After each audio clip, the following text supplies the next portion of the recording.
بسم الله الرحمن الرحيم والذين إذا أنفقوا لم يسرفوا ولم يقتروا وكان بين ذلك قواما.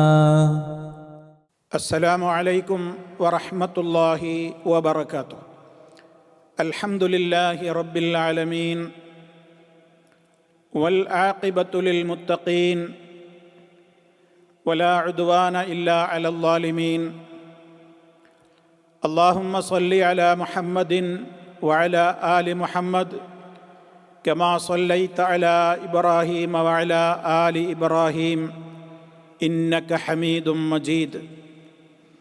أما بعد فإن أصدق الحديث كتاب الله وخير الهدي هدي محمد صلى الله عليه وسلم وشر الأمور محدثاتها وكل محدثة بدعة وكل بدعة ضلالة.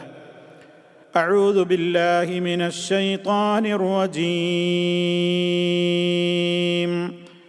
والذين إذا أنفقوا لم يسرفوا ولم يقتروا وكان بين ذلك قواما. സ്നേഹമുള്ള സത്യവിശ്വാസികളെ, സഹോദരി സഹോദരന്മാരെ,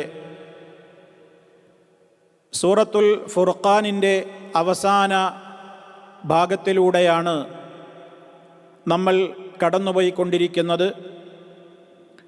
ഇബാദുർ റഹ്മാൻ, റഹ്മാനായ റബ്ബിൻ്റെ ദാസന്മാരുടെ സവിശേഷ ഗുണങ്ങളെ വിശദീകരിക്കുന്ന ആയത്തുകളാണ് നമ്മൾ ഇപ്പോൾ വിശദീകരിച്ചു കൊണ്ടിരിക്കുന്നത്.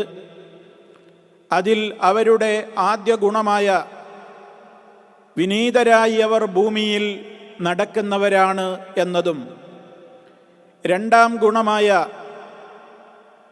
അവിവേകികൾ അവരോട് അഭിമുഖ ഭാഷണത്തിന് വന്നാൽ വിവേകപൂർണമായ നിലക്ക് സമാധാനത്തോടുകൂടി അവർ ഇടപെടും എന്ന് പറഞ്ഞതും, മൂന്നാമതായി അവരുടെ രാത്രികൾ അള്ളാഹുവിന് ആത്മാർത്ഥമായി ഇബാദത്തുകളിലായി വളരെയേറെ സമയം ചെലവഴിക്കുന്നവരാണ് എന്നതും,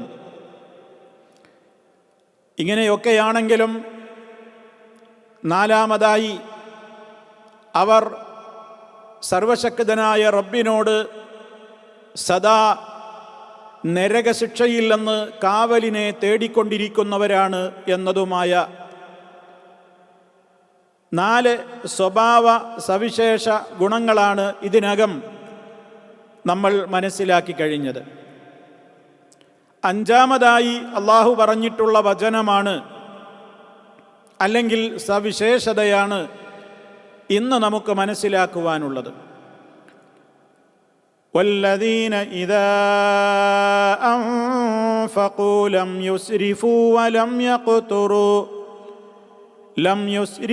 വലം യഖ്തുറൂ വകാന ബൈന ദാലിക ഖവാമാ. ഇതാണ് അവരുടെ അഞ്ചാമത്തെ സവിശേഷതയായിക്കൊണ്ട് അള്ളാഹു പറഞ്ഞിരിക്കുന്നത്. വല്ലദീന, അവർ എങ്ങനെയുള്ളവരാണ്? അഥവാ ഇബാദുർ റഹ്മാനില്ലദീന യംശൂന അലൽ അർദി ഹൗന വഇദാ ഖാതബഹുമുൽ ജാഹിലൂന ഖാലൂ സലാമാ والذين يبيتون لربهم سجدا وقياما والذين يقولون ربنا اصرف عنا عذاب جهنم إن عذابها كان غراما إنها ساءت مستقرا ومقاما. അതിൻ്റെ ശേഷമാണ് അല്ലാഹു പറയുന്നത്, വല്ലദീന, അവർ എങ്ങനെയുള്ളവരാണ്? ഇദാ അൻഫഖൂ, അവർ ചെലവഴിക്കുന്നതായാൽ, അൻഫഖ ചെലവഴിച്ചു, അതിൻ്റെ മുദാരിഅാണ് യുൻഫിഖു. ചെലവഴിക്കുന്ന വ്യക്തിക്ക് മുൻഫിഖ് എന്ന് പറയും. അപ്പോൾ അൻഫഖൂ അവർ ചെലവഴിക്കുന്നതായാൽ, വല്ലദീന അവർ എത്തരക്കാരുമാണ്, ഇദാ അൻഫഖൂ അവർ ചെലവഴിക്കുന്നതായാൽ, ലം യുസ്രിഫു അസ്റഫ യുസ്രിഫു, അസ്റഫ എന്ന് പറഞ്ഞാൽ ഇസ്റാഫ് കാണിച്ചു എന്നാണ്. അഥവാ അവർ ധൂർത്തടിക്കുന്നവരല്ല, അതിര് കവിയുന്നവരല്ല, അമിതമായി ചെലവഴിക്കുന്നവരല്ല. ആ വിഷയത്തിൽ അവർ അമിതത്വം കാണിക്കുകയില്ല. ലം യുസ്രിഫു അവർ അമിതത്വം കാണിക്കുകയില്ല, അമിതവ്യയം ചെയ്യാത്തവരാണ്. അതുപോലെ തന്നെ വലം യഖ്തുറു, ഖതറ യഖ്തുറു, വലം യഖ്തുറു പിശുക്ക് കാണിക്കാത്തവരുമാണ്, അമിതമാക്കുകയുമില്ല. വലം യഖ്തുറു ഒന്നും ചെലവഴിക്കാതെ പിശുക്ക് കാണിക്കുകയുമില്ല. വകാന ബൈന ദാലിക ഖവാമ, വകാന ആയിത്തീരും, അവരായി മാറുന്നവരാണ്. ബൈന ദാലിക ഇത് രണ്ടിനുമിടയിൽ ഖവാമ മിതമായതായിരിക്കുന്നതാണ്. അതിനിടയിൽ മിതമായ നിലക്കുള്ള ഒരു സമീപനമായിരിക്കും അവർ സ്വീകരിക്കുക, ഒരു നിലപാടായിരിക്കും അവർ സ്വീകരിക്കുക. ധൂർത്തും അമിതവ്യയവും ഇല്ല. എന്നാൽ ആവശ്യമായ കാര്യങ്ങൾക്ക് വേണ്ടി ചെലവഴിക്കാതെ പിശുക്ക് കാണിച്ച് ലുബ്ധ് കാണിച്ച് വളരെയേറെ ആ നിലക്കുള്ള ഒരു താഴ്ന്ന സമീപനവും അവർ സ്വീകരിക്കുകയില്ല. രണ്ടിനും ഇടയിലുള്ള ഒരു നിലപാട്, അതാണ് അവർ സ്വീകരിക്കുക എന്നാണ് ഇബാദുർ റഹ്മാനിൻ്റെ സാമ്പത്തിക മേഖലയെ സംബന്ധിച്ച് അള്ളാഹു നമുക്ക് പറഞ്ഞു തരുന്നത്. ചെലവഴിക്കുന്നിടത്ത് അവർ കൃത്യത പാലിക്കുന്നവരാണ്. കാരണം അവർക്കറിയാം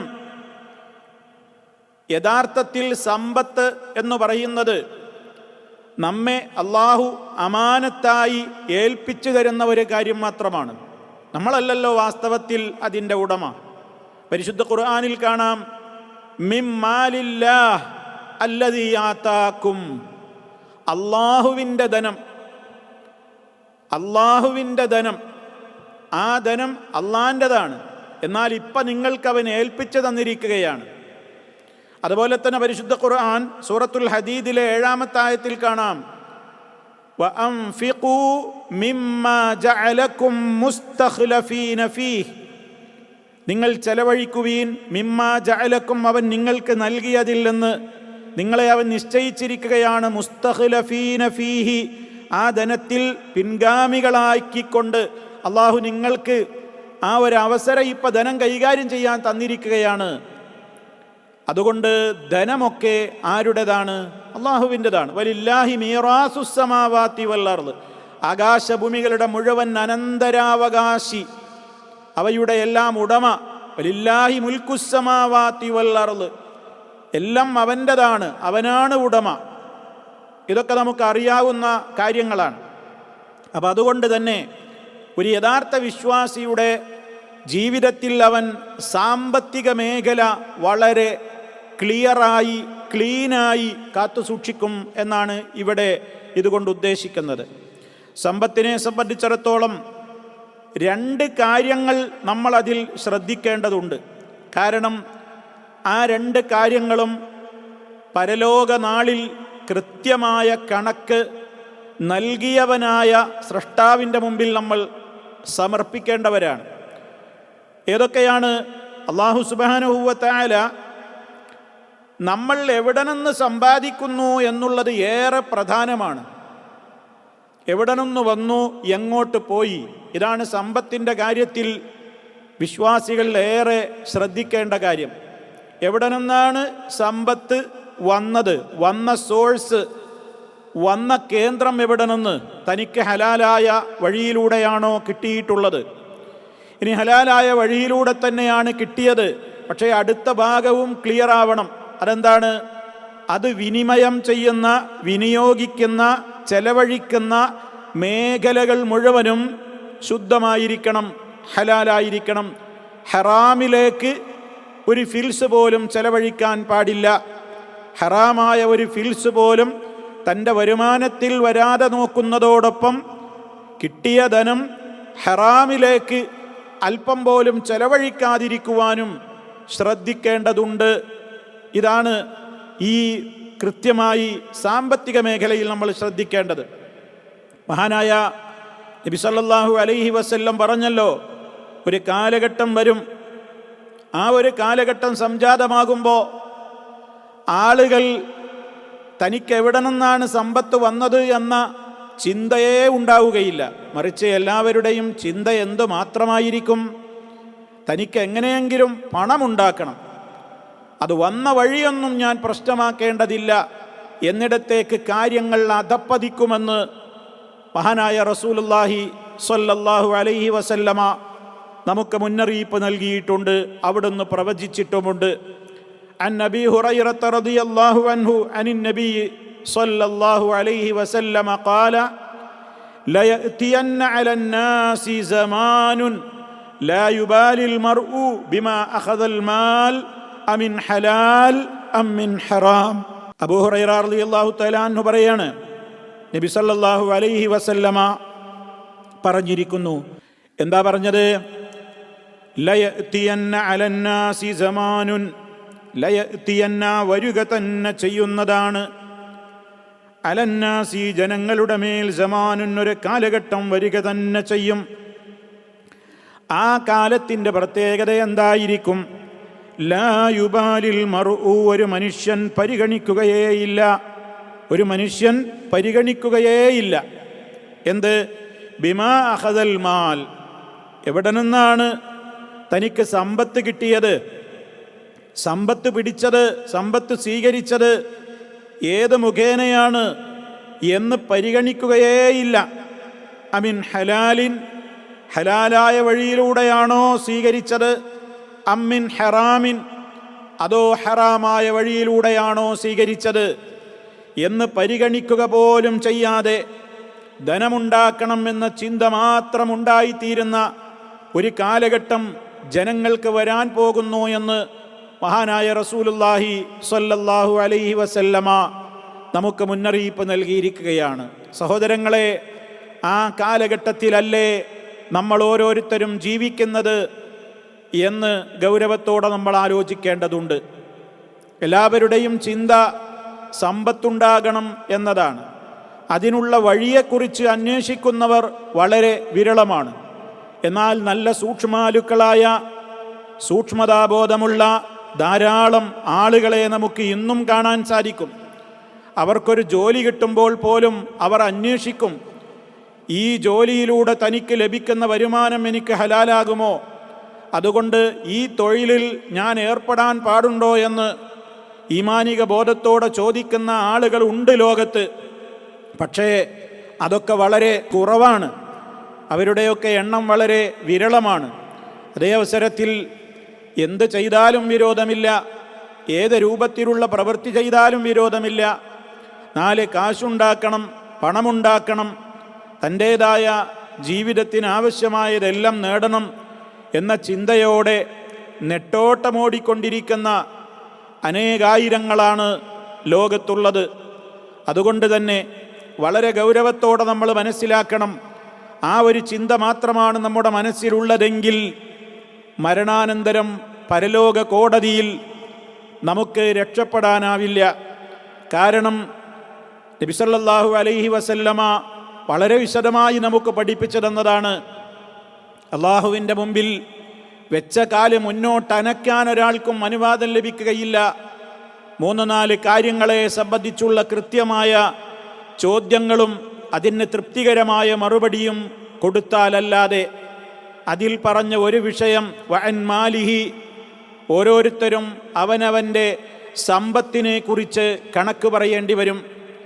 മിന്നൈനക്തസബ്തഹു, എവിടെ നിന്നാണ് നീ അത് സമ്പാദിച്ചത്, എവിടെ നിന്നാണ് നീ അത് നേടിയെടുത്തത്.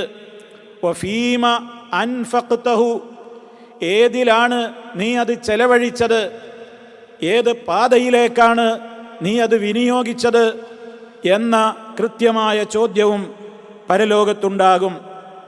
അതുകൊണ്ട് തന്നെ ഓരോ വ്യക്തികളും മനസ്സിലാക്കേണ്ടത്, തൻ്റെ കയ്യിലുള്ള സമ്പത്തിനെ സംബന്ധിച്ചിടത്തോളം അത് റബ്ബ് തന്ന് ഏൽപ്പിച്ച അമാനത്താണ്. ആ അമാനത്ത് തനിക്കെന്തും ചെയ്യാം, ആരോടും കടമയില്ല എന്ന അഹങ്കാരം ഒരാൾക്കും ഉണ്ടാകാൻ പാടില്ല. എൻ്റെ മുതലാണ്, അതിൽ എനിക്കിഷ്ടമുള്ളത് ഞാൻ ചെയ്യും, അതൊന്നും ചോദിക്കാനും കണക്ക് ചോദിക്കാനൊന്നും ആരും വരേണ്ടതില്ല എന്ന ഒരു നയവും, ഞാൻ സമ്പാദിച്ചുണ്ടാക്കിയ എൻ്റെ കഴിവുകൊണ്ട് നേടിയ മുതലാണ്, അതെനിക്കിഷ്ടമുള്ളിടത്തേക്ക് ഞാൻ വിനിയോഗിക്കുമെന്ന അഹന്തയും അഹങ്കാരവും ആർക്കെങ്കിലും പിടികൂടിയാൽ റബ്ബ് വിടുകയില്ല. ഈ ലോകത്ത് തന്നെ ആ വർത്തമാനം പറഞ്ഞ ഒരു വമ്പൻ മുതലാളിയുടെ ചരിത്രം പരിശുദ്ധ ഖുർആൻ നമുക്ക് പറഞ്ഞു തരുന്നുണ്ട്. ഖാറൂൻ എന്ന പേരുള്ള മുതലാളി, ഖാറൂൻ എന്ന പേരിലുള്ള സമ്പന്നൻ, മൂസാ അലൈഹിസ്സലാമിൻ്റെ കാലഘട്ടത്തിൽ ജീവിച്ചിട്ടുള്ള ഒരു വലിയ ധനാഢ്യനായ മനുഷ്യൻ. സമ്പത്ത് ധാരാളമായിരുന്നു അയാൾക്കുണ്ടായിരുന്നത്. ആ സമ്പത്ത് അയാൾക്ക് ധാരാളം കിട്ടിയപ്പോൾ, അയാൾ വമ്പിച്ച ധനത്തിൻ്റെ ഉടമയായപ്പോൾ അയാളുടെ മനസ്സിൽ വിനീതഭാവം വരുന്നതിൻ്റെ പകരം അയാളുടെ മനസ്സിൽ അഹങ്കാരമാണ് കൂടുകൂട്ടിയത്. അയാൾ വലിയ അഹങ്കാരത്തോടെയായിരുന്നു അയാളുടെ സർവ്വ പ്രകടനങ്ങളും ആളുകളുടെ മുമ്പിൽ. ദേഹത്തിൻ്റെ ഖജനാവുകളുടെ താക്കോൽ കൂട്ടങ്ങൾ വഹിക്കുവാനും സമ്പത്തിൻ്റെ കാവൽക്കാരുമൊക്കെയായിട്ട് വമ്പിച്ച ജനക്കൂട്ടമായിരുന്നു എന്നൊക്കെ പരിശുദ്ധ ഖുർആൻ സൂറത്ത് ഖസസിലൂടെ യഥാർത്ഥത്തിൽ ചരിത്രം നമുക്ക് പറഞ്ഞു തരുന്നുണ്ട്. അവിടെയുള്ള പാഠം, അയാൾ ഇങ്ങനെയൊക്കെ പണം കൊണ്ട് വമ്പിച്ച കളി കളിച്ചപ്പോൾ വല്ലാത്തൊരു ഉൾപ്പുളകവും അതുപോലെ തന്നെ ഡംബും അഹന്തയുമൊക്കെ കാണിച്ചപ്പോൾ ആളുകൾ അയാളോട് പറഞ്ഞു, നിങ്ങൾ ഇങ്ങനെ ഉൾപ്പുളകം കൊള്ളരുത്, അഹന്ത നടിക്കരുത്. അങ്ങനെയുള്ള അതിരുവിട്ട് സന്തോഷിക്കുന്നവരെ അള്ളാഹ്ക്ക് ഇഷ്ടമല്ല. അതുകൊണ്ട് താങ്കൾക്ക് അള്ളയാണിത് തന്നിട്ടുള്ളത്. അള്ള തന്നിട്ടുള്ളത് കൊണ്ട് ഭൗതിക ലോകത്ത് താങ്കളുടെ ആവശ്യങ്ങളൊന്നും നിങ്ങൾ മറക്കണ്ട, അതൊക്കെ നിങ്ങൾ അനുഭവിച്ചോളൂ. എന്നാൽ പരലോകം നിങ്ങൾ മറക്കരുത്. ജനങ്ങൾക്ക് നിങ്ങൾ നന്മ ചെയ്യാൻ മറക്കരുത്. കാരണം അള്ളാഹുവാണ് നിങ്ങൾക്ക് നന്മ ചെയ്തു തന്നത്. അതേപോലെ നിങ്ങൾ ജനങ്ങളോട് നന്മ കാണിക്കണം. ഭൂമിയിൽ ഫസാദ് ഉണ്ടാക്കരുത്. ഈ പണക്കൊഴുപ്പ് കൊണ്ട് ഫസാദ് ഉണ്ടാക്കുന്നവരെ, കുഴപ്പമുണ്ടാക്കുന്നവരെ അള്ളാഹ് ഒരിക്കലും ഇഷ്ടപ്പെടുന്നില്ല എന്നൊക്കെ അയാളോട് പറഞ്ഞു നോക്കി. പക്ഷേ ആ അഹങ്കാരിയായ പ്രമാണി ധനാഢ്യൻ അയാൾ പറഞ്ഞൊരു വാചകമുണ്ടായിരുന്നു. ഖാല ഇന്നമാ ഊതീതുഹു അലാ ഇൽമിൻ ഇൻദീ. അയാൾ പറഞ്ഞു വർത്താനാണ്, ഇന്നമാ ഊതീതുഹു, നിശ്ചയമായും ഈ ധനം എനിക്ക് നൽകപ്പെട്ടിരിക്കുന്നത് അലാ ഇൽമിൻ ഇൻദീ, എൻ്റെ അടുക്കലുള്ള എൻ്റെ വിജ്ഞാനം കൊണ്ട് മാത്രമാണ്. ഇതൊക്കെ എനിക്കതിന് കഴിവും യോഗ്യതയും അറിവൊക്കെ ഉള്ളത് കൊണ്ടാണ് ഇതൊക്കെ കിട്ടിയത്. അതുകൊണ്ട് അതിലൊന്നും നിങ്ങൾ ആരും ഇടപെടണ്ട എന്നർത്ഥം. അങ്ങനെയുള്ള അഹങ്കാരത്തിൻ്റെ വർത്തമാനം അയാൾ പറഞ്ഞു. ചുരുക്കി പറയാൻ സഹോദരങ്ങളെ, എന്താ സംഭവിച്ചത്? അയാൾക്ക് വല്ലതും ഉപകരിച്ചോ? അയാളുടെ വലിയ സമ്പത്ത്, അയാളുടെ പരിവാരങ്ങൾ, അയാളുടെ കൂടെയുള്ള മറ്റു സഹായികൾ, ആരെങ്കിലും അയാളെ സഹായിക്കാനുണ്ടായോ? അയാൾക്ക് അയാളെ തന്നെയും രക്ഷിക്കാൻ പറ്റിയോ? പറ്റിയില്ല. എന്താ സംഭവിച്ചത്? ഫഖസഫ്നാ ബിഹി വബിദാരിഹിൽ അർദ് ഫമാ കാന ലഹു മിൻ ഫിഅതിൻ യൻസുറൂനഹു മിൻ ദൂനില്ലാഹ് വമാ കാന മിനൽ മുൻതസിരീൻ. സൂറത്ത് ഖസസിലൂടെ അല്ലാഹു കൃത്യമായി അതാണ് പറഞ്ഞ് അവസാനിപ്പിച്ചത്. അയാളെയും ഭൂമി വിഴുങ്ങി, ഭൂമിയിലേക്ക് നാം ആഴ്ത്തിക്കളഞ്ഞു. അയാളെ മാത്രമല്ല, അയാളുടെ ആ കൊട്ടാരം, അയാളുടെ വീടും നാം ഭൂമിയിലേക്ക് ആഴ്ത്തിക്കളഞ്ഞു. അള്ളാഹുവിന് പുറമെ അയാളെ സഹായിക്കാൻ ഒരു സംഘവും ഉണ്ടായില്ല. സ്വയം ഒരു സഹായം അയാൾക്ക് ചെയ്യാനും പറ്റിയില്ല. തന്നെ തന്നെ രക്ഷപ്പെടുത്താൻ അയാൾക്കും പറ്റിയില്ല. ഇതുവരെ തനിക്ക് അംഗരക്ഷകരെന്നും തൻ്റെ കൂടെയുള്ളവരെന്നും പരിവാരങ്ങളെന്നും ഒക്കെ പറഞ്ഞ് തീറ്റിപ്പോറ്റി വളർത്തി ഉണ്ടാക്കിയിരുന്ന അത്തരത്തിലുള്ള ആളുകളൊന്നും അയാളുടെ സഹായത്തിനെത്തിയില്ല. അയാൾ തകർക്കപ്പെട്ടു. എന്താ ഇവിടെ പ്രശ്നം? ധനം അയാൾക്ക് കിട്ടിയത് അള്ളാഹുവിങ്കൽ നിന്നാണെന്ന ബോധം മറന്നിട്ട് അയാൾ ദൂർത്തടിച്ച് ധിക്കാരിയും തെമ്മാടിയും കുഴപ്പക്കാരനുമായി കൊണ്ട് പണം കൊണ്ട് വിലസി. അപ്പോൾ പടച്ച റബ്ബ് ഈ ഭൂമിയിൽ പോലും വിട്ടില്ല. നമ്മൾ പഠിക്കണം, എൻ്റെ മുതലാണ് എന്ന് വിചാരിച്ച് ഞാൻ ദൂർത്തങ്ങടിക്കരുത്. ആവശ്യമില്ലാതെ ദൂർത്തടിക്കുക, ഇസ്രാഫ്. സത്യവിശ്വാസികളായ ആളുകൾ ലം യുസ്രിഫു, അവർ ചെലവഴിക്കുകയാണെങ്കിൽ അമിതവ്യയം ഉണ്ടാവുകയില്ല. എന്നാൽ വേണ്ടതിലേക്ക് കൊടുക്കാതെ പിടിച്ചു വെച്ച് പിശുക്ക് കാണിക്കുന്ന പരിപാടിയും അവർക്കില്ല. അവർ രണ്ടിൻ്റെയും ഇടയിലുള്ള ഒരു മധ്യമമായ, ഏറ്റവും ശരിയായ, ഏറ്റവും നേരായ ഒരു നിലപാടിലാണ് അവർ നിലകൊള്ളുക എന്നാണ് ഇവിടെ അല്ലാഹു സുബ്ഹാനഹു വ തആല ഓർമ്മപ്പെടുത്തിയത്. ഇതേപോലെ തന്നെ സൂറത്തുൽ കഹ്ഫിൽ ഒരു തോട്ടക്കാരെക്കുറിച്ച് പറയുന്നില്ലേ? ഒരു തോട്ടക്കാരനായ മനുഷ്യൻ, അയാൾക്ക് തോട്ടമുണ്ടായിരുന്നു. ഒരു തോട്ടക്കാരൻ, സൂറത്തുൽ കഹ്ഫിൽ വിശദീകരിക്കപ്പെട്ട തോട്ടക്കാരൻ. എന്താ അയാളുടെ പ്രത്യേകത? അല്ലാഹു തആല പറയുന്നുണ്ട്, അയാൾക്ക് 2 തോട്ടങ്ങൾ ഉണ്ടായിരുന്നു, മുന്തിരിയുടെ 2 തോട്ടങ്ങൾ. ആ മുന്തിരിയുടെയും ഈത്തപ്പനയുടെയും തോട്ടങ്ങൾ. അതിനിടയിലൂടെ ജലസേചന സൗകര്യാർത്ഥം വെള്ളമൊഴുകുന്നുണ്ട്. കാർഷികമായ പല അഭിവൃദ്ധികളും അയാൾക്കുണ്ട്. അങ്ങനെ ഒരു വലിയ നല്ല സമ്പന്നത വിളങ്ങി നിൽക്കുന്ന വരുമാനമുള്ള നല്ലൊരു തോട്ടത്തിൻ്റെ ഉടമയായൊരു തോട്ടക്കാരൻ. അങ്ങനെ അയാൾക്കൊരു കൂട്ടുകാരനുമുണ്ടായിരുന്നു. അയാൾ പാവമാണ്, അയാൾ വിശ്വാസിയാണ്, പാവവുമാണ്. ആ മനുഷ്യനെ നോക്കിയിട്ട് ഇയാൾ ഒരിക്കലിങ്ങനെ പറയാണ്, അന അക്സറു മിൻക മാലാ വ അഅസ്സു നഫറാ, എല്ലാം കൊണ്ടും പ്രതാപം എനിക്കാണ്, നിന്നേക്കാൾ സമ്പത്ത് എനിക്കാണ് എന്നൊക്കെ പറഞ്ഞ് അവൻ്റെ തോട്ടത്തിലേക്ക് ആ അക്രമ മനസ്ഥിതിയുമായി കൊണ്ട് കടന്നു എന്ന് മാത്രമല്ല, അവൻ പറഞ്ഞു, ഇതൊന്നും ഒരു കാലത്തും നശിക്കാൻ പോകുന്നില്ല, എൻ്റെ ഈ മുതലും തോട്ടൊന്നും. അഹങ്കാരത്തിൻ്റെ വർത്താനം പറഞ്ഞു.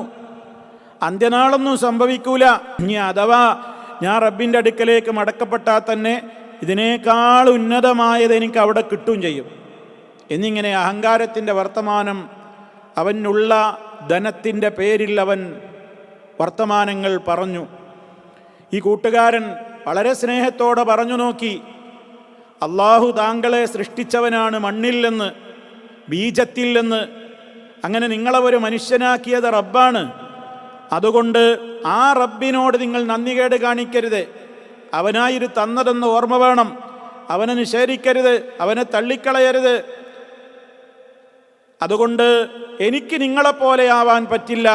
ഞാൻ ആ റബ്ബിനെ മാത്രമേ ആരാധിക്കൂ. അവനാണ് എൻ്റെ രക്ഷിതാവ്. അവനിൽ ഞാൻ ഒരാളെയും പങ്കുചേർക്കില്ല. അതുകൊണ്ട് താങ്കളോട് ഞാൻ ആവർത്തിച്ചു പറയുന്നു, തോട്ടത്തിൽ കയറിയിട്ട് ഇതുപോലെയുള്ള വാക്കുകളൊന്നും പറയാതെ, മാഷാ അല്ലാഹ്, അള്ളാഹുവിൻ്റെ ഉദ്ദേശം, അവനായിതൊക്കെ തന്നത്, അവനെക്കൊണ്ടല്ലാതെ ഒരു ശക്തിയുമില്ല എന്നൊക്കെയുള്ള കാര്യങ്ങളാണ് താങ്കൾ പറയേണ്ടത്. ഞാനിത് പറയുമ്പോൾ നിങ്ങൾക്കൊരു പക്ഷേ പുച്ഛമായി തോന്നും. കാരണം എനിക്ക് താങ്കളെപ്പോലെ സമ്പത്തില്ലല്ലോ, താങ്കളെപ്പോലെ സന്താനങ്ങളുമില്ലല്ലോ. താങ്കളെപ്പോലെ സമ്പത്തും സന്താനവും ഇല്ലാത്തൊരു പരമദരിദ്രൻ താങ്കളോട് ഇതൊക്കെ പറയുമ്പോൾ നിങ്ങൾക്ക് പുച്ഛമായി തോന്നുന്നുണ്ടാകും. പക്ഷേ എന്നാലും എനിക്ക് കാര്യം നിങ്ങളോട് പറയാതെ വയ്യ എന്നിങ്ങനെ ആ നല്ലവനായ മനുഷ്യനയാളോട് പറഞ്ഞു നോക്കി. പക്ഷേ അയാളുടെ ചിന്താഗതിക്ക് മാറ്റമൊന്നും വന്നില്ല. അവസാനം എന്താ ഉണ്ടായത്? അയാൾക്ക് സംഭവിച്ചതെന്താ? അയാളുടെ തോട്ടം വഹീത ബിസമരിഹി ഫഅസ്ബഹ യുഖല്ലിബു കഫൈഹി അലാ മാ അൻഫഖ ഫീഹാ വഹിയ ഖാവിയത്തുൻ അലാ ഉറൂശിഹാ വയഖൂലു യാ ലൈതനി ലം ഉശ്രിക് ബിറബ്ബി അഹദാ. അയാളുടെ അവസ്ഥ എന്താണ് സംഭവിച്ചത്? അദ്ദേഹം അതാ പോയി നോക്കുമ്പോൾ അയാളുടെ തോട്ടം മുഴുവനും തകർന്ന് തരിപ്പണമായി കിടക്കുകയാണ്. അയാൾ കൈമലർത്തുകയാണ്. എന്തേ സംഭവിച്ചത്? യാലൈതനി, അയാൾ ഖേദപ്രകടനം നടത്തുകയാണ്. ഞാൻ എൻ്റെ റബ്ബിൽ ഒരാളെയും പങ്കു ചേർക്കാതിരുന്നെങ്കിൽ എത്ര നന്നായിരുന്നു. തോട്ടമങ്ങ് നശിച്ചത് കണ്ടപ്പോൾ അയാൾക്ക് ബോധോദയം വന്നു. ആരും അയാളെ സഹായിക്കാനുണ്ടായില്ല. വലം തകുൽ ലഹു ഫിഅതുൻ യൻസുറൂനഹു മിൻ ദൂനില്ലാഹി വമാ കാന മുൻതസിറാ. അവിടെയും അല്ലാഹു പറയുന്നുണ്ട്, അവനെ സഹായിക്കാൻ ഒരു സംഘവും ഉണ്ടായില്ല. അവന് തന്നെയും സഹായിക്കാനുമായില്ല. ഇതാണ് ആ തോട്ടക്കാരൻ അഹങ്കാരത്തിൻ്റെ വർത്തമാനം പറഞ്ഞപ്പോൾ ആ തോട്ടക്കാരൻ്റെ തോട്ടത്തിന് സംഭവിച്ചതും അള്ളാഹു നമുക്ക് ഗുണപാഠമായി കൊണ്ട് പഠിപ്പിച്ചു തന്നിരിക്കുകയാണ്. അപ്പോൾ ഇതൊക്കെ നമുക്ക് പഠിപ്പിച്ചു തരുന്നത് എന്താ? സമ്പത്ത് അള്ളാഹുവിൻ്റെതാണ്, അവൻ നൽകുന്നതാണ്. അതവൻ നമ്മളെ ഇഷ്ടപ്പെട്ട് തരുന്നതൊന്നുമല്ല, അതൊരു പരീക്ഷണമാണ്. എന്താ ഇതുകൊണ്ട്? സമ്പത്ത് എന്ന് പറയുന്നത് നൽകിയും പരീക്ഷിക്കും, നൽകാതെയും പരീക്ഷിക്കും. നൽകി പരീക്ഷിച്ചതാണ് ഇപ്പോൾ നമ്മൾ ഈ കണ്ടത്. ഇയാളിതുകൊണ്ട് എന്താ ചെയ്യുന്നത്? അങ്ങനെ ഇത് നല്ല മാർഗത്തിൽ ചെലവഴിച്ച് നന്ദി കാണിക്കേണ്ടതിന് പകരം നെഗളിപ്പിൻ്റെയും അഹന്തയുടെയും അഹങ്കാരത്തിൻ്റെയും വാക്കുകൾ പറഞ്ഞപ്പോൾ അയാളെ തന്നെയും അയാളുടെ സമ്പത്തിനെയും മുഴുവനും തകർത്തെറിഞ്ഞു. ഇതിലോ ഇയാളുടെ സമ്പത്ത് തകർത്തെറിഞ്ഞു. പിന്നീട് ഇയാൾക്ക് ബോധോദയമുണ്ടായി. അതിനാൽ നാം ഇതിൽ നിന്നൊക്കെ പാഠം പഠിക്കുക. വിശ്വാസികളുടെ ജീവിതത്തിൽ ഈ സവിശേഷതകൾ ഈ ആയത്തിൽ പറയുമ്പോൾ നമ്മൾ മനസ്സിലാക്കണം.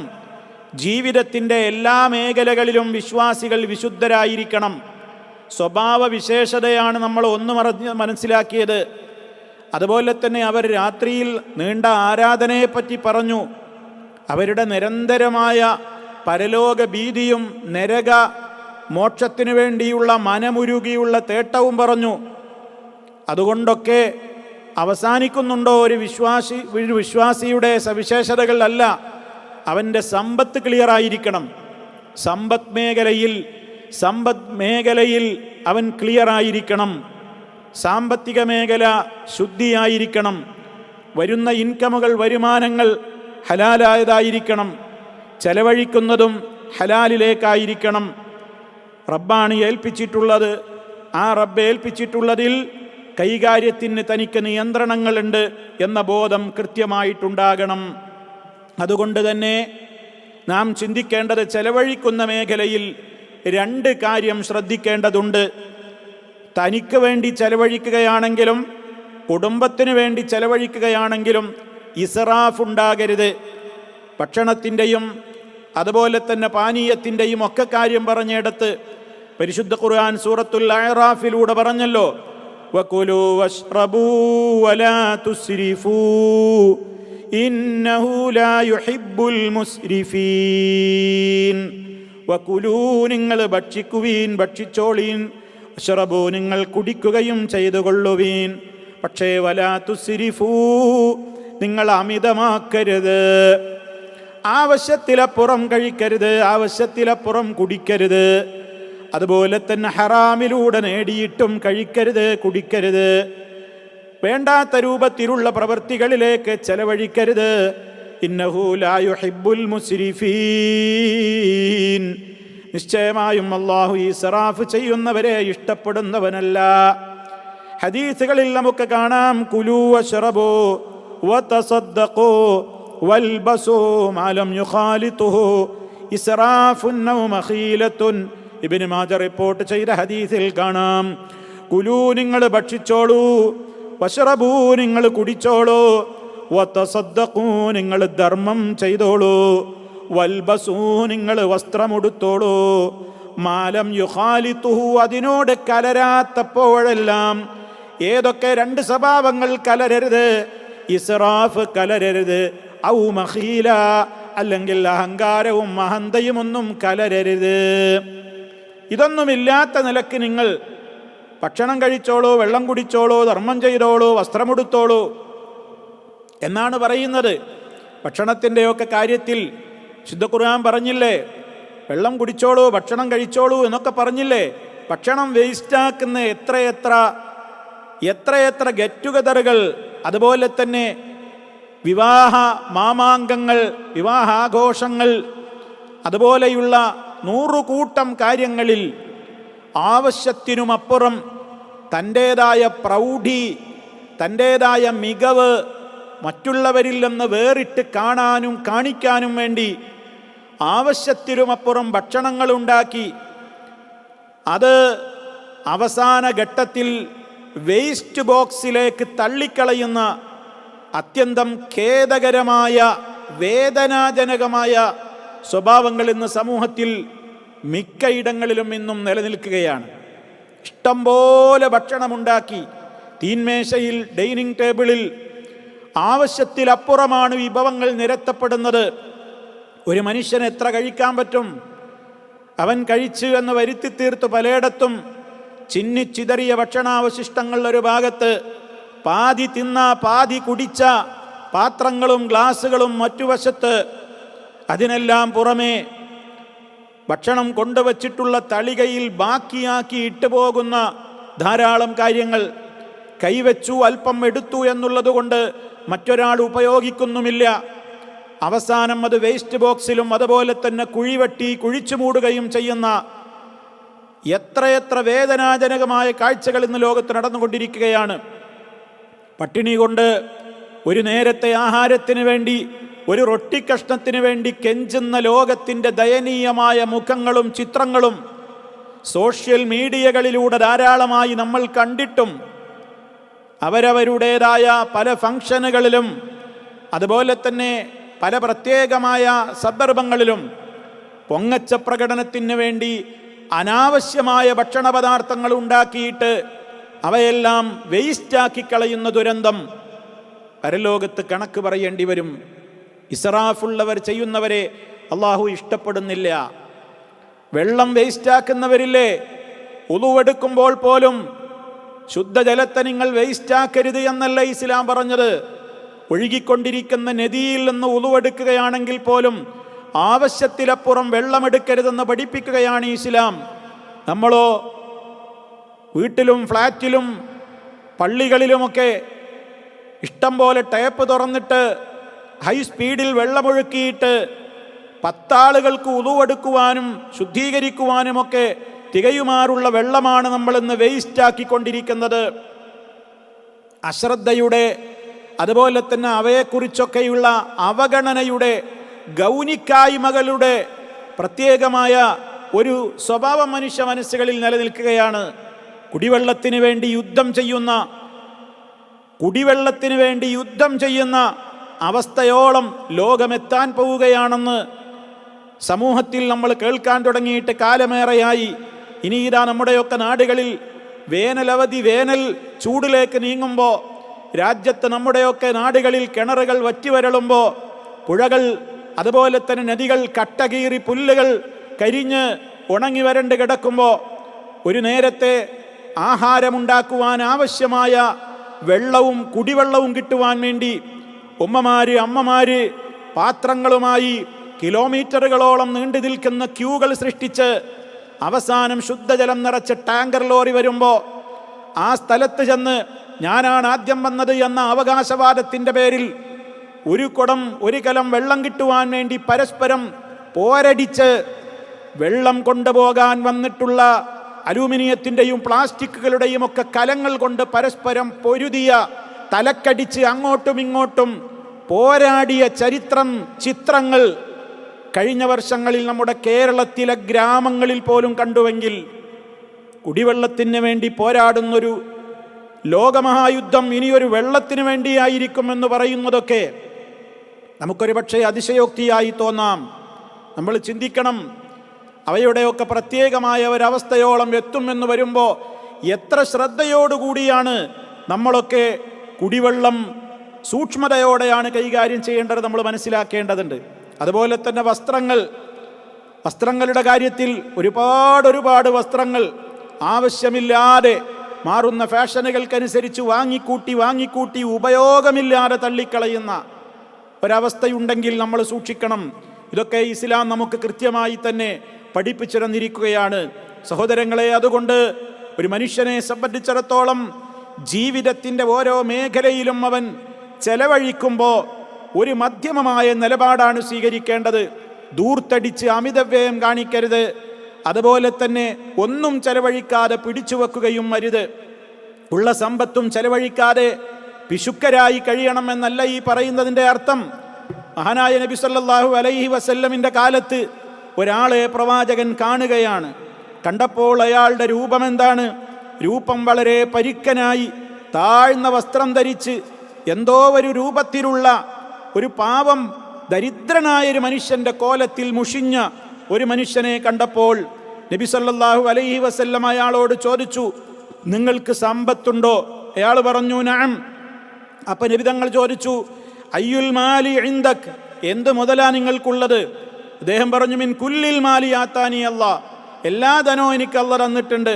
അതായത് അയാളുടെ അടുക്കൽ കാലി സമ്പത്തുണ്ട്, കാർഷിക സമ്പത്തുണ്ട്, എല്ലാമുണ്ട്, നാണ്യവിളകളും ഒക്കെയുണ്ട്. നബി സല്ലല്ലാഹു അലൈഹി വസല്ലം അപ്പോൾ അദ്ദേഹത്തോട് പറഞ്ഞു, എങ്കിൽ ഫഇന്നല്ലാഹ യുഹിബ്ബു അൻ യറാ അസറ നിഅമതിഹി അലൈക്, താങ്കൾക്ക് അല്ലാഹു ചെയ്തു തന്ന നിഅമത്തുകളുടെ അടയാളം നിങ്ങളിൽ കാണലാണ് അല്ലാഹുവിന് ഇഷ്ടം എന്ന് പറഞ്ഞാൽ ഒന്നും ചെലവഴിക്കാതെ, അവരവരുടെ ആവശ്യത്തിന് പോലും ചെലവഴിക്കാതെ, പിശുക്കനായിട്ട് എല്ലാം കൂട്ടിവെക്കുക, ഒന്നും ചെലവഴിക്കാതിരിക്കുക, അതും ഇസ്ലാം പറഞ്ഞിട്ടില്ല. ഒന്നിലേക്കും ചെലവഴിക്കാതെ, ആവശ്യത്തിന് പോലും ചെലവഴിക്കാതെ ഇങ്ങനെ ദരിദ്രനായിട്ട് ഇങ്ങനെ നടക്കുക, അങ്ങനെ ഒരു പാവമാണെന്ന് തോന്നിപ്പിക്കുന്ന ആ നിലക്കുള്ളൊരു നടത്തം, അതും വേണ്ട. അതേ അവസരത്തിൽ ഉണ്ട് എന്ന് വിചാരിച്ച് ഇഷ്ടം പോലെ ദൂർത്തടിക്കണ്ട. ഓരോരുത്തരുടെയും സാഹചര്യങ്ങളുടെയും സന്ദർഭങ്ങളുടെയും തേട്ടമനുസരിച്ചുകൊണ്ട് ചെലവഴിക്കാം. റബ്ബ് തന്നതാണെന്ന ബോധമുണ്ടാകണം. അതല്ലാതെ പിശുക്ക് കാണിച്ച് തനിക്കാവശ്യമുള്ളതിന് പോലും ധനം ചെലവഴിക്കാതെ, അനുഭവിക്കാതെ ഒരാൾ മരിച്ചുപോയാൽ അയാളുടെ ധനം പിന്നെ മറ്റ് അവകാശികളാണ് പിൽക്കാലത്ത് കൈകാര്യം ചെയ്യുക. ഒന്നുകിൽ അവൻ്റെ കാലശേഷം അത് ആ നിലക്കുള്ള അവകാശികൾ അനുഭവിക്കും. ജീവിതത്തിൽ ഇവനൊന്നും അനുഭവിക്കാൻ കിട്ടിയതുമില്ല. ദുനിയാവിലെ അള്ളാഹു അനുവദിച്ച ആ സുഖങ്ങൾ പോലും അവൻ അനുഭവിച്ചില്ല എന്നർത്ഥം. അതും വേണ്ട, പിശുക്കും കാണിക്കണ്ട. വേണ്ടത് വേണ്ട അളവിൽ ചെലവഴിക്കണം. ഇവിടെ നമ്മൾ മനസ്സിലാക്കേണ്ട ചില കാര്യങ്ങളുണ്ട്. എന്താണ് ഇസ്റാഫ്? ഇസ്റാഫ് എന്ന് പറയുമ്പോൾ മഹാന്മാരായ മുൻഗാമികളായ പല താബിഈങ്ങളിൽ നിന്നും അതുപോലെ തന്നെ സഹാബിമാരിൽ നിന്നുമൊക്കെയുള്ള ചില വാചകങ്ങൾ നമ്മൾ ചിന്തിക്കേണ്ടതാണ്. മഹാനായ ഇമാം മുജാഹിദ് റഹ്മത്തുള്ളാഹി അലൈഹി പറയുകയുണ്ടായി, ലൗ അൻഫഖത മിസ്ല അബീ ഖുബൈസ് ദഹബൻ ഫീ ത്വാഅത്തില്ലാഹ് മാ കാന സറഫാ വലൗ അൻഫഖത സാഅൻ ഫീ മഅസിയത്തില്ലാഹ് കാന സറഫാ. എന്താണ് ആ പറയുന്നത്? ലൗ അൻഫഖത, താങ്കൾ ചെലവഴിച്ചാൽ, മിസ്ല അബീ ഖുബൈസിൻ ദഹബൻ, മക്കയിലുള്ള ജബൽ അബൂ ഖുബൈസ്, അബൂ ഖുബൈസ് പർവ്വതത്തോളം സ്വർണം അള്ളാന്റെ മാർഗത്തിൽ നിങ്ങൾ ചെലവഴിച്ചാലും മാ കാന സറഫ, അതൊരു ഇസ്റാഫാണെന്ന് പറയൂല, അതൊരു ദൂർത്താണ്, അതൊരു അമിതവ്യയമാണ് എന്ന് പറയൂല. അള്ളാന്റെ മാർഗത്തിലായപ്പോൾ അതേ അവസരത്തിൽ വലൗ അൻഫഖത, നീ ചെലവഴിക്കുകയാണെങ്കിൽ സ്വാഅൻ, ഒരു സ്വാഴ്, ഒരൽപ്പം നീ ചെലവഴിച്ചാൽ, ഫീ മഅസിയത്തില്ല, അള്ളാഹുവിന് എതിര് ചെയ്യുന്ന വിഷയത്തിൽ നീ അല്പം ചെലവഴിച്ചാലും കാന സറഫൻ, അത് അമിതവ്യയമാണ്. അപ്പോൾ നമ്മൾ മനസ്സിലാക്കണം, അള്ളാഹു വിരോധിച്ചിടത്തേക്ക് വൈൻ കാന ദിർഹമൻ വാഹിദൻ, ഒരു ദിർഹം പോലും ചെലവഴിച്ചാലും അത് അള്ളാഹു വിരോധിച്ച ഇസ്റാഫിൽപ്പെട്ടത് തന്നെയാണ്. ഹസൻ ബസരി റഹിമഹുല്ലയുടെ വാചകം നോക്കൂ, ലൈസ ഫിൻ നഫഖതി ഫീ സബീലില്ലാഹി സറഫുൻ, അള്ളാന്റെ മാർഗത്തിൽ ചെലവഴിക്കുന്നിടത്ത് ആ രൂപത്തിലുള്ള അമിതവ്യയം കടന്നു വരുന്നില്ല. മറിച്ച് അസ്സറഫു അന്നഫഖതു ഫീ മഅസിയത്തില്ലാഹി അസ്സ വജല്ല, റബ്ബിന് വിരോധമുള്ള, റബ്ബിന് അനുസരണക്കേട് കാണിക്കുന്ന മാർഗത്തിലേക്ക് അല്പം ചെലവഴിക്കുന്നത് പോലും തെറ്റാണ് എന്നർത്ഥം. അതുകൊണ്ട് നമ്മുടെ ഓരോരുത്തരുടെയും സാഹചര്യങ്ങളും സന്ദർഭങ്ങളും ചെലവഴിക്കുന്ന വ്യക്തിയുടെ പല ഘടകങ്ങൾ അവനെ ധൂർത്തിന് പ്രേരിപ്പിക്കുന്നുണ്ട്. ഒരു വ്യക്തിയെ അമിതവ്യയത്തിനും അതുപോലെ തന്നെ ധൂർത്തിനും പ്രേരിപ്പിക്കുന്ന പല ഘടകങ്ങളുണ്ട്. ഒന്ന്, അവൻ വളർന്നു വന്ന സാഹചര്യം, പണത്തിന് യാതൊരു വിലയും കൽപ്പിക്കാതെ ഇഷ്ടം പോലെ അതുകൊണ്ട് തെമ്മാടിത്തം പ്രവർത്തിച്ച് പണം കൊണ്ട് അമ്മാനമാടുന്ന ആളുകളുടെ കൂടെ കഴിഞ്ഞ് അവരുടെ സന്തത സഹചാരിയായി വളർന്നൊരു മനുഷ്യന് ഇസ്റാഫിനോട് ഒരു പേടിയും ഉണ്ടാവുകയില്ല. അവനും അതേപോലെ പണം ചെലവഴിക്കാനുള്ള മാനസികമായ അവസ്ഥയാണ് അവനിൽ വളർന്നു വരിക.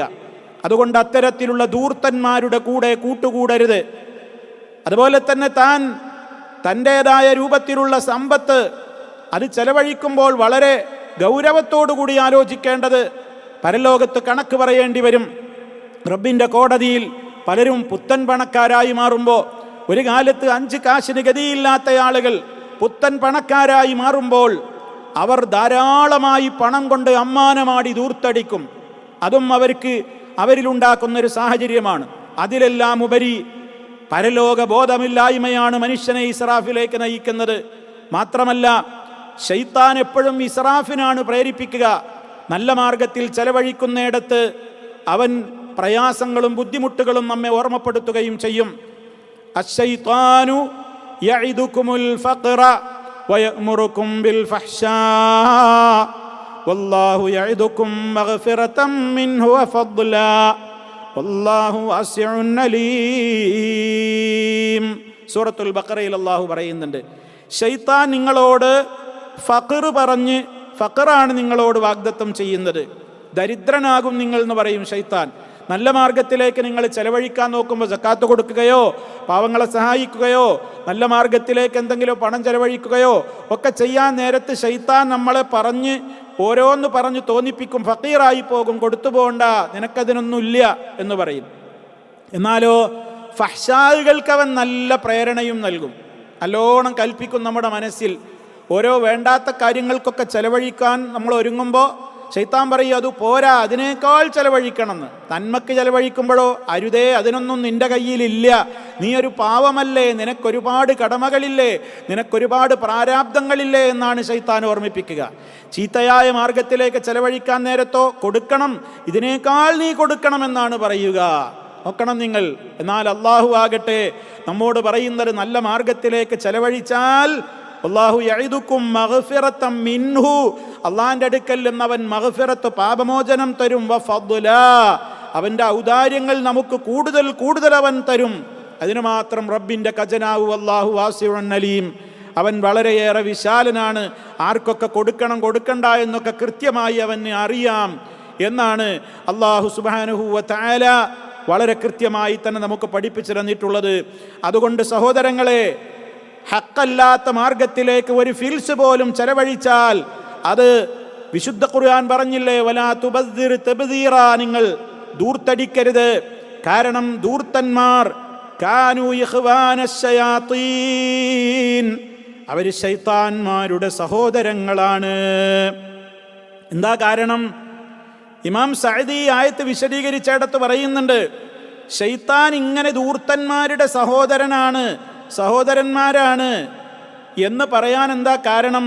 ലിഅന്ന ശൈത്താന ലാ യദ്ഉ ഇല്ലാ ഇലാ കുല്ലി ഖസ്ലത്തിൻ ദമീമ, മോശമായ കാര്യത്തിലേക്കല്ലാതെ ശൈത്താൻ മനുഷ്യരെ വിളിക്കൂല. അപ്പം അതുകൊണ്ട് ഫയദുൽ ഇൻസാൻ, മനുഷ്യനെ ശൈത്താൻ ക്ഷണിക്കുന്നത് ഇലൽ ബുഖിലി വൽ ഇംസാക്കി, ചെലവഴിക്കണ്ട, പിടിച്ചു വെച്ചോ, ഒതുക്കി വെച്ചോ, കൊടുത്തു പോകരുത് എന്നാണ് ശൈത്താൻ പറയുക. എന്നാൽ അതൊക്കെ ഭേദിച്ച് ഒരാൾ ചെലവഴിക്കാൻ തന്നെ തയ്യാറായാൽ ഫൈദാ അസ്വാഹു, ആ ശൈത്താനെ ഒരാൾ ധിക്കരിച്ച് അവൻ വീണ്ടും പണം ഇറക്കാൻ തുടങ്ങിയാലോ അപ്പം ദഅാഹു ഇലൽ ഇസ്റാഫി വത്തബ്ദീരി, എന്നാലും വിടൂല, എന്നാ പിന്നെ വേണ്ടാത്തതിലേക്ക് വാരിക്കോരി ചെലവഴിച്ചോന്ന് അതും പറയും. അള്ളാഹു ആകട്ടെ, അള്ളാഹു ഏറ്റവും നല്ല മാർഗത്തിലേക്കാണ് ക്ഷണിക്കുന്നത്. അതാണ് വിശ്വാസികളെ പറ്റി കമാഫി ഖൗലിഹി അൻ ഇബാദുർ റഹ്മാൻ, ഇബാദുർ റഹ്മാനെ കുറിച്ച് ഇവിടെ അള്ളാഹ് പറഞ്ഞതെന്താണ്? അവർ ചെലവഴിക്കുന്നതായാൽ അമിതമാക്കുകയില്ല, പിടിച്ചു വെക്കുകയുമില്ല, രണ്ടിൻ്റെയും ഇടക്കുള്ള സമീപനമാണ് അവർ സ്വീകരിക്കുക. അപ്പം അതുകൊണ്ട് ഹറാമായ മാർഗത്തിലൂടെ ഒരു ഫിൽസ് ചെലവഴിക്കുന്നതും ദൂർത്ത് തന്നെയാണ്. അതേ അവസരത്തിൽ അനുവദിക്കപ്പെട്ട മാർഗത്തിലേക്ക് ചെലവഴിക്കുകയാണെങ്കിലോ അതിൽ ദൂർത്തും ദൂർത്തല്ലാത്തതും നമ്മൾ തിരിച്ചറിയാനുള്ളൊരു മാനദണ്ഡം എന്താണ്? ചെലവഴിക്കുന്ന വ്യക്തിയുടെ സാഹചര്യം, അയാളുടെ സാമ്പത്തികാവസ്ഥ, അയാളുടെ ചുറ്റുപാട്, അയാൾ ചെലവഴിക്കുന്ന മേഖല, ഇതൊക്കെ നോക്കിയിട്ട് വ്യത്യാസം ഉണ്ടാകും. മഹാനായ മുഹമ്മദ് സാലിഹ് ഉസൈമീൻ റഹിമഹുല്ല അദ്ദേഹത്തോട് ഒരിക്കൽ ഒരു ചോദ്യം ചോദിച്ചു. എന്താണ് അദ്ദേഹം ചോദിക്കപ്പെട്ടത്? ഈ ഇസ്റാഫ് എന്ന് പറയുന്നത് ആപേക്ഷികമാണോ ശൈഖവറുകളെ? ചില ആളുകൾ ചെയ്യുന്നത് ഇസ്റാഫ് ആവില്ല, അതേ കാര്യം വേറെ ചില ആളുകൾ ചെയ്യുമ്പോൾ അത് ഇസ്റാഫും അമിതവ്യയവുമാകുമോ? അങ്ങനെയുണ്ടോ? വ്യക്തികൾക്കനുസരിച്ച് ഈ വിഷയത്തിൽ കാര്യങ്ങൾക്ക് മാറ്റം വരുമോ എന്ന് അദ്ദേഹത്തോടൊരിക്കൽ ചോദിക്കപ്പെട്ടപ്പോൾ ഫഅജാബ, അദ്ദേഹം മറുപടി പറഞ്ഞതെന്താണ്? ഹാദാ സഹീഹ്, അത് ശരിയാണ്. അൽ ഇസ്റാഫു അംറുൻ നസബി, ഇസ്റാഫ് എന്ന് പറയുന്നത് ആപേക്ഷികമാണ്. പ്രവൃത്തിയല്ല അവിടെ നോക്കേണ്ടത്, പ്രവർത്തിക്കുന്നവനെയാണ് നോക്കേണ്ടത്. എന്നിട്ട് അദ്ദേഹം ഒരു ഉദാഹരണം പറയുന്നുണ്ട്. ഞാനതിൻ്റെ അർത്ഥം നിങ്ങളെ കേൾപ്പിക്കാം, ആശയം കേൾപ്പിക്കാം. ഒരു ദരിദ്രയായ ഒരു പെണ്ണ്, അവൾ വലിയ ഒരു സമ്പന്നയായ പെണ്ണ് ധരിക്കുന്ന അത്രയും വില കൂടിയ ആഭരണം ഒരു ദരിദ്രരായ പെണ്ണാണ് ധരിക്കുന്നതെങ്കിൽ നമ്മൾ എന്താണ് പറയുക? അത് അവൾ ചെയ്യുന്നത് അമിതവ്യയമാണ് എന്നാ പറയുക. അതേ അവസരത്തിൽ അത്ര തന്നെ ആഭരണം ഒരു സമ്പന്നയായ സ്ത്രീയാണ് അതിൻ്റെ ഉടമയെങ്കിലോ ആളുകളൊക്കെ പറയും അതിൽ അമിതവ്യയമില്ല. എന്താ കാരണം? ഈ ഫക്കീറത്തായ, ഈ കഴിവില്ലാത്ത ഈ സ്ത്രീ അവൾക്കനുസരിച്ചാണ് അവൾ ചെലവഴിക്കേണ്ടത്. ഉള്ളവർ ഉള്ളതിനനുസരിച്ച് അവരുടേതായ ആ ഒരു അവസ്ഥക്കനുസരിച്ച്, എന്നാൽ വലിയ ദൂർത്തടിക്കാതെ അവരുടെ നിലവാരത്തിനനുസരിച്ചാണ് അവർ ഓരോന്നിലും ചെലവഴിക്കേണ്ടത്. അപ്പോൾ ഓരോ വ്യക്തികളെ അപേക്ഷിച്ച് നോക്കുമ്പോൾ ചില വ്യക്തികൾ ചെയ്യുന്നത് അത് തന്നെ വേറെ ചില വ്യക്തികൾ ചെയ്യുമ്പോൾ അവരെ സംബന്ധിച്ചിടത്തോളം അതൊരു ഹറാമായ ഇസ്രാഫാകില്ല. എന്നാൽ അതിന് ശേഷിയില്ലാത്തവർ കടം വാങ്ങിക്കൊണ്ടും അതുപോലെ തന്നെ വലിയ രൂപത്തിൽ പ്രയാസങ്ങൾ അനുഭവിച്ചുകൊണ്ടുമൊക്കെ ആളുകളുടെ മുമ്പിൽ തൻ്റെ പേരും പ്രശസ്തിയും ഒക്കെ ഇടിഞ്ഞു പോകരുത് എന്ന നിലക്ക് വലിയ രൂപത്തിൽ പൈസകൾ കടം വാങ്ങിയിട്ട് കടബാധിതനായിക്കൊണ്ടൊക്കെ പൊങ്ങച്ച പ്രകടനം നടത്തുമ്പോൾ അയാൾ തെറ്റുകാരനായി മാറും. അതേവസരത്തിൽ ധാരാളം സമ്പത്തുള്ളൊരു മനുഷ്യൻ, അയാൾ ഹലാലിലൂടെ മാത്രമാണ് അയാൾ സമ്പത്തുണ്ടാക്കിയിട്ടുള്ളത്. മാത്രമല്ല അള്ളാഹുവിൻ്റെ മാർഗത്തിൽ അദ്ദേഹം സകാത്ത് കൃത്യമായി കൊടുക്കുന്നുണ്ട്, കൊടുക്കേണ്ട മറ്റു ധർമ്മങ്ങളൊക്കെ അദ്ദേഹം കൊടുക്കുന്നുണ്ട്. അങ്ങനെ അദ്ദേഹത്തിൻ്റെ ചില ആവശ്യങ്ങളിൽ അദ്ദേഹത്തിൻ്റെ പദവിക്കും അപ്പുറത്തേക്ക് ദൂർത്തടിക്കാതെ, എന്നാൽ ഈ ഫക്കീറായ മനുഷ്യൻ ചെയ്യുന്നതിനേക്കാൾ അപ്പുറം ചെയ്യുമ്പോൾ അത് ഈ മനുഷ്യനെ സംബന്ധിച്ചിടത്തോളം അത് ദൂർത്തായി മാറുകയില്ല, തെറ്റുകാരനായി മാറില്ല. അതാണ് നമ്മൾ മനസ്സിലാക്കേണ്ടത്. ഒരു രാജാവ് അതുപോലെ തന്നെ രാജ ദർബാറിൽ ചെലവഴിക്കുന്നത് ഒരു ഇടത്തരക്കാരന് പറ്റുമോ? ഒരു ഇടത്തരക്കാരൻ ചെലവഴിക്കുന്നത് പരമദരിദ്രനായൊരു മനുഷ്യന് സാധിക്കുമോ? സാധിക്കില്ല. അപ്പോൾ അത്തരം ചില കാര്യങ്ങളിലൊക്കെ ചില സന്ദർഭങ്ങളിൽ അതൊന്നും ഇസ്രാഫായി മാറുകയില്ല. ഇപ്പം സാധാരണ ഒരു ഭവനത്തിൽ ഉണ്ടാക്കുന്നൊരു ഭക്ഷണം ഉണ്ടാകും. ആ ഭക്ഷണമാണ് സാധാരണ ദിവസങ്ങളിൽ അവർ കഴിക്കാറുള്ളത്. എന്നാൽ ഒരു ഗസ്റ്റ് വരുമ്പോൾ ആ ഗസ്റ്റിനെ ഇക്റാമാക്കുക, ആദരിക്കുക എന്ന നിലയ്ക്ക് ഒരു വേള കുറച്ച് കൂടുതൽ നന്നായി വിഭവസമൃദ്ധമായ അല്പം കാശൊക്കെ ചെലവാക്കുന്ന നിലക്കുള്ള ഒരു ഭക്ഷണം നമ്മൾ തയ്യാറാക്കുമ്പോൾ അതവിടെ അമിതമായി എന്ന് പറയുകയില്ല. കാരണം അത് ഡെയിലി ചെയ്യുന്നില്ല, അത് ഇപ്പോഴത്തെ സാഹചര്യത്തിൽ അത് ആവശ്യമാണ്. ഈ രൂപത്തിലൊക്കെ കാര്യങ്ങൾ വ്യത്യാസപ്പെടും. ഇതൊക്കെ ഉദാഹരണങ്ങൾ ഇങ്ങനെ പറഞ്ഞിട്ട് ശൈഖ് അവറുകൾ അവസാനം പറയാണ് ഫൽ മുഹിമ്മു, അപ്പോൾ പ്രധാനപ്പെട്ട വശം എന്താണ്? അന്നൽ ഇസ്റാഫ്, ഈ ഇസ്റാഫ് അമിതവ്യയം എന്നൊക്കെ പറയുന്നതിൻ്റെ മാനദണ്ഡം അത് യതഅല്ലഖു ബിൽ ഫാഇലി, അത് ചെയ്യുന്നവനുമായി ബന്ധപ്പെടുത്തിക്കൊണ്ടാണ് നമ്മൾ വിലയിരുത്തേണ്ടത്. ലാബി നഫ്സിൽ ഫിഇലി, ചെയ്യുന്ന പ്രവൃത്തി നോക്കിയിട്ടല്ല. കാരണം ഒരേ പ്രവൃത്തി തന്നെ വ്യത്യസ്ത ആളുകൾ ചെയ്യുമ്പോൾ അതിൽ മാറ്റങ്ങൾ ഉണ്ടാകും. ലിഖ്തിലാഫിൻ നാസി ഫീഹി, ജനങ്ങൾ അതിൽ വ്യത്യസ്ത രൂപത്തിലായിത്തീരുമ്പോൾ വ്യത്യസ്തതകൾ പരിഗണിക്കേണ്ടി വരും എന്ന് പറഞ്ഞുകൊണ്ട് അദ്ദേഹം മറുപടി കൊടുത്തതായി കാണാൻ സാധിക്കും. ഏതായിരുന്നാലും സഹോദരങ്ങളെ, നമ്മുടെ മനസ്സുകൾ തന്നെ നമ്മോട് പറയും, ഞാനൊരു പ്രവൃത്തി ചെയ്യുമ്പോൾ അത് ദൂർത്താണോ, അള്ളാഹുവിൻ്റെ മുമ്പിൽ ഞാൻ കണക്ക് പറയേണ്ടി വരുമോ? ആ ഒരു കുറ്റബോധം നമ്മുടെ മനസ്സിൽ വരുന്ന അത്തരത്തിലുള്ള കാര്യങ്ങളിൽ നിന്ന് വിട്ടുനിൽക്കുക. അതേ അവസരത്തിൽ ആവശ്യത്തിന് പോലും ചെലവഴിക്കാതെ ദാരിദ്ര്യത്തിൻ്റെ അടയാളങ്ങളുമാക്കിക്കൊണ്ട് നടക്കുന്ന ആ രൂപത്തിലുള്ള പ്രകടനങ്ങൾ അതും ശരിയായ രീതിയല്ല. വിശ്വാസികൾ എപ്പോഴും എന്തു ചെയ്യുന്നു? അവർ വല്ലദീന ഇദാ അൻഫഖൂ, അവർ ചെലവഴിക്കുന്നവരായി തീരുമ്പോഴൊക്കെ ലം യുസ്രിഫൂ, അവർ ഒരിക്കലും അമിതത്വം കാണിക്കുകയില്ല, അമിതവ്യയം ചെയ്യുകയില്ല. വലം യഖ്തുറൂ, ഒന്നും ചെലവഴിക്കാതെ പിടിച്ചു വെച്ച് ലുബ്ധും പിശുക്കും കാണിക്കുകയുമില്ല. മറിച്ച് അവരെന്ത് ചെയ്യും? അവർ സന്ദർഭത്തിനനുസരിച്ചുകൊണ്ട് വേണ്ട രൂപത്തിലുള്ള നിലപാടുകൾ സ്വീകരിച്ച് വക്കാന ബൈന ദാലിക ഖവാമ, രണ്ടിൻ്റെയും ഇടക്കുള്ള ഒരു നിലപാടായിരിക്കും അവർ സ്വീകരിക്കുക. ഇതാണ് അല്ലാഹു സുബ്ഹാനഹു വ തആല കൃത്യമായി തന്നെ നമ്മോട് പഠിപ്പിച്ചിട്ടുള്ളത്. പരിശുദ്ധ ഖുർആൻ തന്നെ പറഞ്ഞല്ലോ, നിന്റെ കൈകൾ വലാ തജ്അൽ യദക മഗ്ലൂലതൻ ഇലാ ഉനുഖിക, നിന്റെ കൈകൾ നിന്റെ പെരടിയിലേക്ക് നീ ബന്ധിച്ചു വെക്കരുത് എന്ന് പറഞ്ഞാൽ ഒന്നും ചെലവഴിക്കാതെ പിശുക്ക് കാണിച്ചിട്ട് അവിടെ ഇങ്ങനെ ഇരിക്കുക. വലാ തബ്സുത്ഹാ കുല്ലൽ ബസ്തി, എന്നാൽ പറ്റി അങ്ങ് പരത്തിവിട്ട് ദൂർത്തടിച്ച് അമ്മാനമാടുകയും ചെയ്യരുത്. അങ്ങനെ ചെയ്താൽ ഫതഖുദ മലൂമൻ മഹ്സൂറ, ഖേദമുള്ളവനായി ആക്ഷേപകാരിയായി കൊണ്ട് നീ ഇരിക്കേണ്ടി വരും. ഇസ്രാഫ് കാണിച്ചാൽ ദുഃഖിക്കേണ്ടി വരും. പിശുക്ക് കാണിച്ചാലും ആക്ഷേപത്തിന് വിധേയമാകേണ്ട അവസ്ഥ വരും. അതുകൊണ്ട് മിതത്വം പാലിച്ച് ജീവിക്കുക. മിതത്വം പാലിച്ചവർ ഒരിക്കലും ദരിദ്രരാവുകയില്ല. അതുകൊണ്ട് കൃത്യമായ ഒരു നിലപാടാണ് വിശ്വാസികൾക്കുണ്ടാവുക.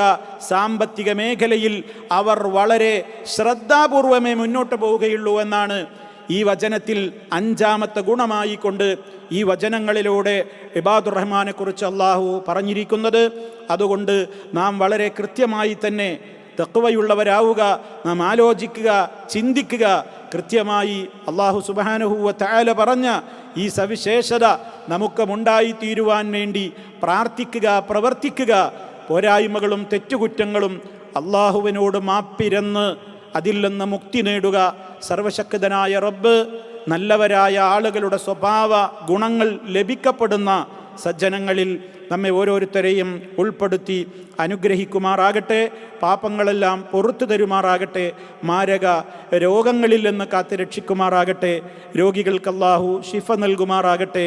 നമ്മിൽ നിന്ന് മരണപ്പെട്ടു പോയ സജ്ജനങ്ങൾക്ക് ജന്നത്ത് നൽകുമാറാകട്ടെ. ജഹന്നമിൽ നിന്ന് നമ്മയും അവരെയും അല്ലാഹു കാത്ത് രക്ഷിക്കുമാറാകട്ടെ. അല്ലാഹുമ്മ അല്ലിംനാ മാ യൻഫഉനാ വൻഫഉനാ ബിമാ അല്ലംതനാ വസിദ്നാ ഇൽമാ റബ്ബനാ തഖബ്ബൽ മിന്നാ ഇന്നക അൻതസ് സമീഉൽ അലീം. അല്ലാഹുമ്മ صل على محمد وعلى آل محمد والحمد لله رب العالمين والسلام عليكم ورحمة الله وبركاته.